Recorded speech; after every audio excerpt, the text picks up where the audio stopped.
good, YouTube? Your boy 2K the God here. Ew. Ugh. Ugh. Ah. If you're wondering why I'm doing that shit, I just saw the nastiest, ugliest, dirtiest, stinkiest fight I seen in 2017. And that was the fight between Andre Berto and Shawn Porter. I mean, this fight had absolutely no technique involved whatsoever, bruh. I mean, this fight was like watching a fat-ass, ugly stripper dance on a stage at the strip club and you waiting on the fine bitch to come next. You know what I'm saying? That's what this fucking fight remind me of. Only problem is there was no next because this was the main event.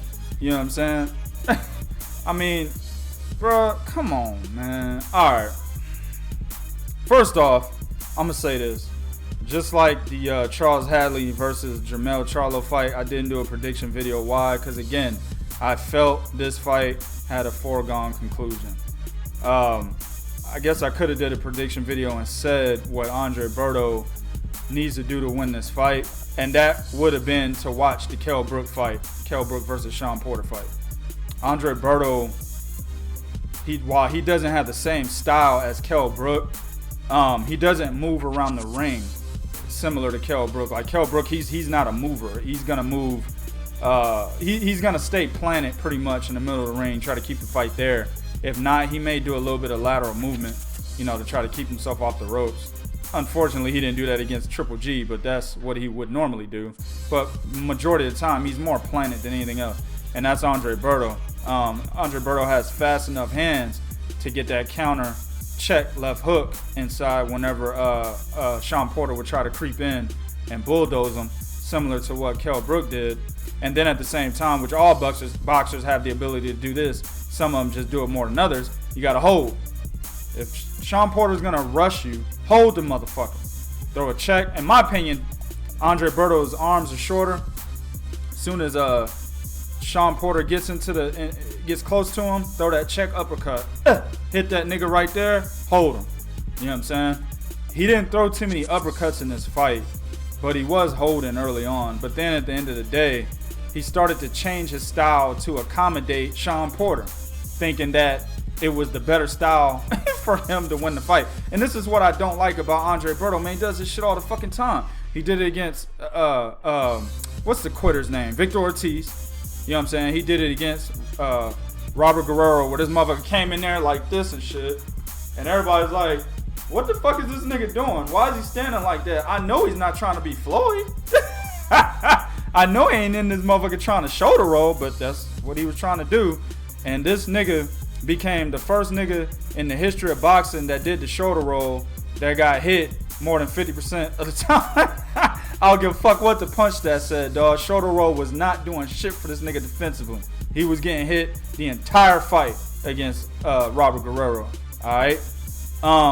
But he changes up his style thinking, oh, I'm gonna fight the fighter's fighter. I'm gonna do this in this fight. And he thinks it's gonna help him, but it actually ends up being a detriment to his success. And that's what we've seen in this fight. Now, there was a time where I was big on Andre Berto. It was a while ago. We'll say probably 2008. You know what I'm saying? I realized that Andre Berto would not be a fighter to remember at 147, or in any respective division, that is, back in 2009 when I thought he lost to Louis Collazo. It was January 2009, I believe. I thought he lost to Louis Collazo. I watched that fight multiple times. When I watched it live, I had Louis Collazo winning, and that was me being a big Andre Berto fan. You know what I'm saying? So at that point in time, I realized, well, it's only a matter of time before Andre Berto takes an L. You know what I'm saying?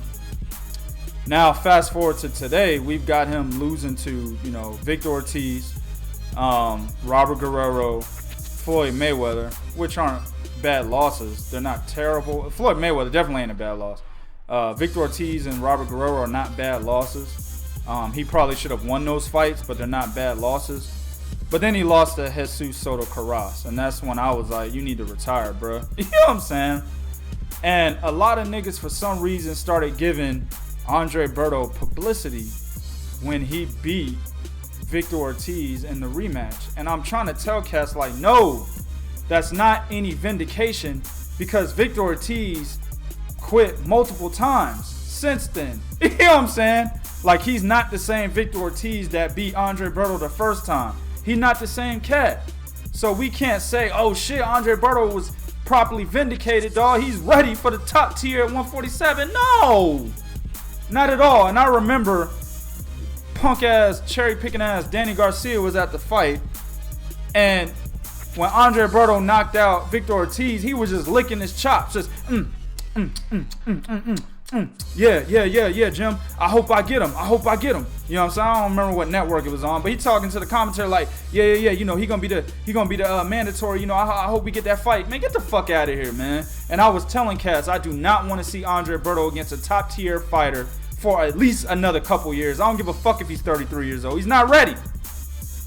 And we seen it tonight. Shawn Porter's a top tier fighter, but he's not a champion.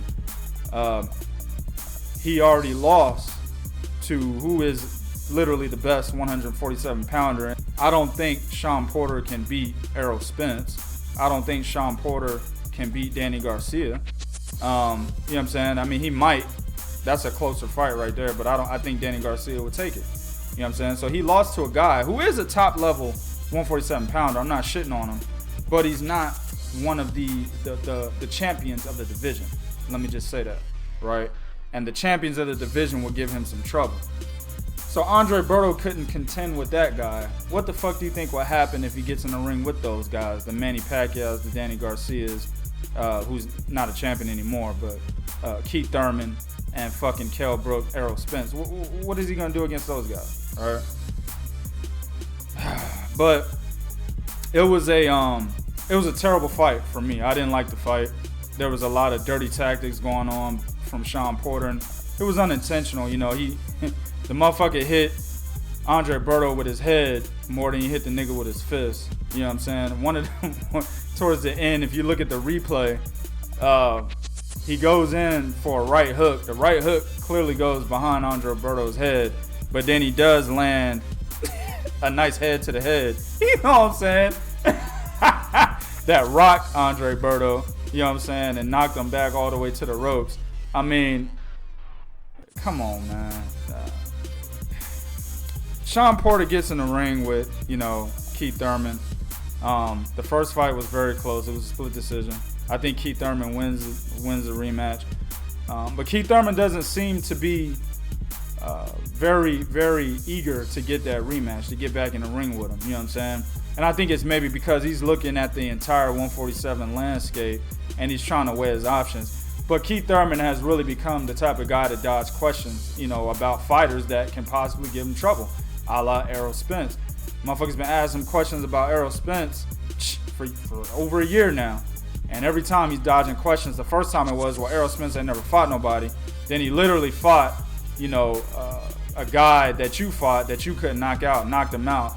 He fought Chris Algieri, knocked him out. Then it was, well, you know, I got other shit on my plate. Like, come on, man. So he's becoming a master at dodging questions. You know what I'm saying? And he dodged the rematch question with Shawn Porter. Yes, he did say the rematch can happen. All we need to do is negotiate. But at the same time, when asked directly if he wants to fight, that's when he was like,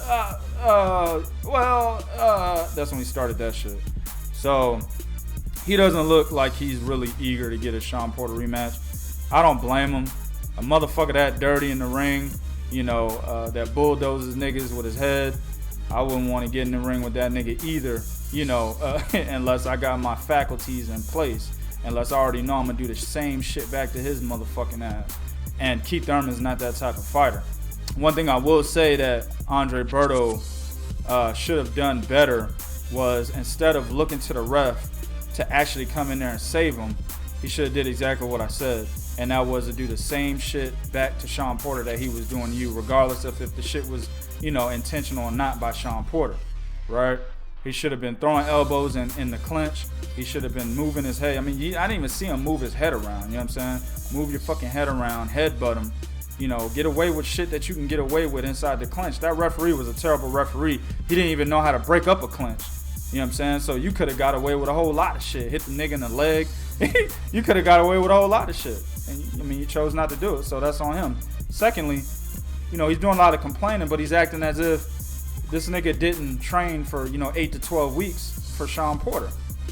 Shawn Porter has one style and one style only, and that is to bulldoze his opponent. So you knew coming into this fight that Shawn Porter was going to bulldoze you, or at least attempt to muscle you, get you on the inside, rough you up. You knew that was going to happen.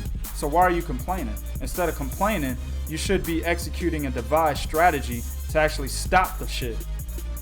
He didn't do that. And that's vintage. I mean, that's Andre Berto at his finest. You know what I'm saying? So where does he come from here? Where does he go from here anyway? He don't go anywhere. If he continues to fight, he could be a gatekeeper for cats at 147. Felix Diaz, if he loses to Terrence Crawford, he'll be jumping between 140 and 147. That's a good fight for Felix Diaz, to go ahead and get a name on his resume if he loses to Terrence Crawford. There's a lot of other cats. I think Sammy Vasquez said he's going to continue fighting even though he got knocked out by Louis Collazo. That's a good fight for him, Andre Berto. That's who he's going to be, man. He's going to be that cat we put in the ring with cats at 147 so they can get that name recognition on their resume. Shawn Porter, I hope you get that Keith Thurman rematch. I don't think you will. I think Keith Thurman right now is meditating on hoping the WBA mandates the Lamont Peterson fight. You know what I'm saying? Because that's a much easier fight for him than you are, fam. All right, YouTube, do what you do in the comment section. We'll be real. Let us know what you think about those topics. This is Real Talk for real fans. 1.